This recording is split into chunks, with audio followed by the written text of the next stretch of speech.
It's what we use to install our pickets on our fences. There's a couple designs like this online. People sell them, certain manufacturers sell them. Also, a lot of guys just make them out of their framing lumber. But this is something I welded up here that's been working well for us this year. Pretty simple, straightforward design, but just got some square tubing here, and then a 1-inch angle iron welded to that. Got an end cap welded on here, just a flat stock, and then a 90-degree bracket, same thing, welded on there for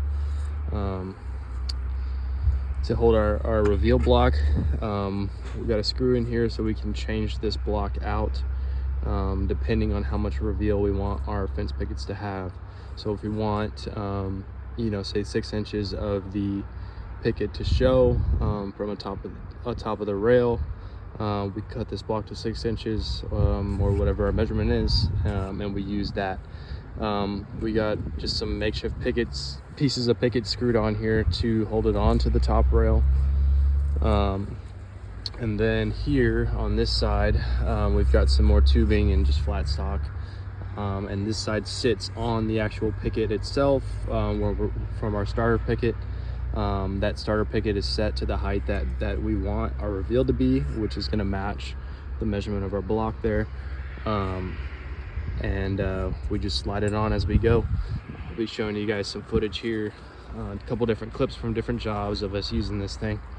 But let me know what you think. Let me know how you do yours. If you just use a string, if you've made your own bump board, if you made a wood one or a metal one, or if you have ordered some of the ones that are online.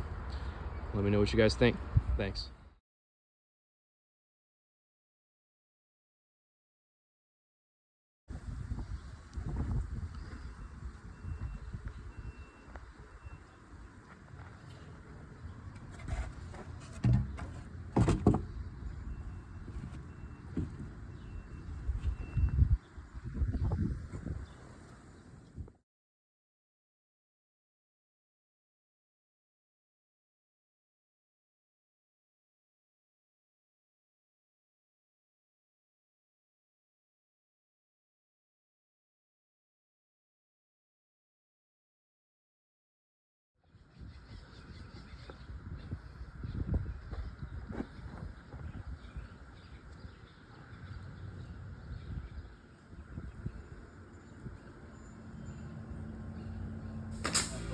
That one.